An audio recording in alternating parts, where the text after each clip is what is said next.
Assalamualaikum warahmatullahi wabarakatuh. Nama saya Putri Zahra Hairunisa, kelas 10 Keagamaan. Di kesempatan kali ini, saya akan membahas teori asal-usul nenek moyang bangsa Indonesia. Ada dua teori yang akan saya bahas. Teori yang pertama, yang menurut saya sesuai atau paling benar, yaitu teori Nusantara. Dan teori yang kedua yaitu teori yang menurut saya tidak sesuai, yaitu teori Yunan. Saya akan membahasnya satu persatu. Oke, pembahasan yang pertama yaitu teori Nusantara. Asal mula manusia yang menghuni di wilayah Nusantara tidak berasal dari luar, melainkan dari wilayah itu sendiri.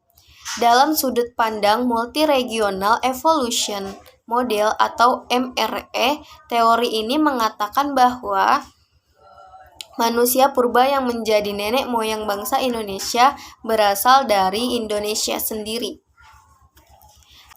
Nah, ada beberapa faktor diantaranya yaitu yang pertama, bangsa Melayu dan Jawa mempunyai tingkatan peradaban yang tinggi dan hanya dapat dicapai setelah perkembangan budaya lama seperti megalitikum, neolitikum, dan yang lainnya.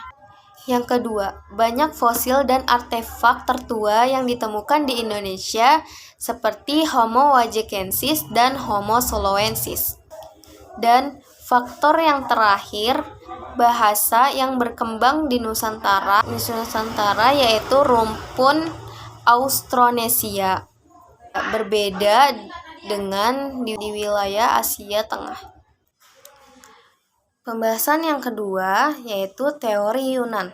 Teori ini mengatakan bahwa nenek moyang bangsa Indonesia berasal dari Yunan atau daerah Cina Selatan. Nah, teori ini didukung oleh Prof. Dr. H.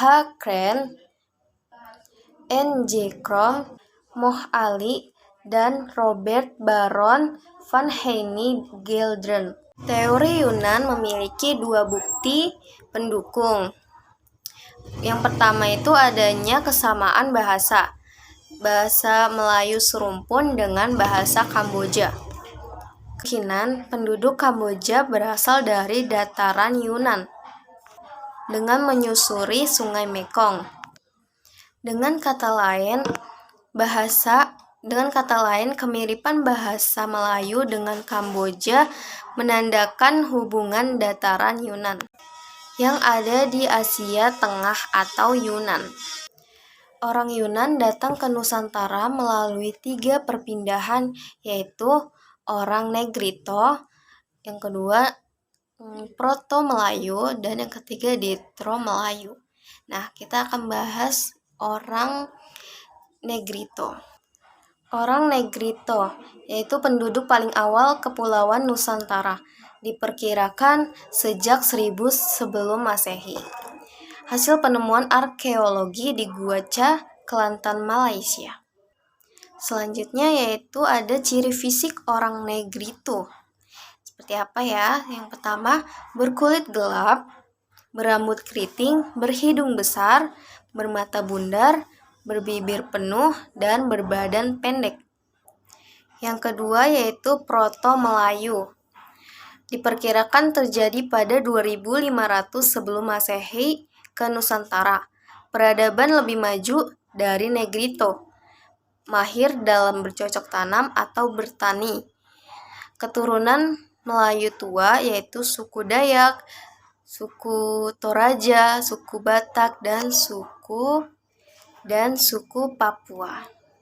Dan yang ketiga yaitu Detro Melayu. Diperkirakan terjadi pada 1500 sebelum Masehi ke Nusantara. Mahir dalam berlayar, keturunan Melayu muda yaitu suku Jawa, Minang, Bugis, orang Melayu di Sumatera bagian timur. Nah, di sini saya akan memberitahu alasan saya memilih teori Nusantara sebagai teori yang sesuai atau paling benar. Di antaranya, teori ini mengatakan bahwa bangsa Melayu dengan bangsa Jawa memiliki peradaban yang tinggi dan hanya dapat dicapai setelah perkembangan budaya lama. Nah, hal ini menunjukkan bahwa bangsa Melayu tidak berasal dari mana-mana, melainkan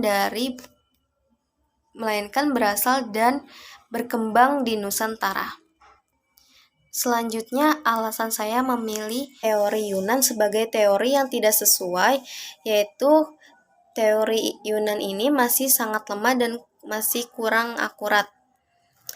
Karena hal itu disebabkan karena teori ini cuma berdasarkan pada bukti-bukti kesamaan secara fisik.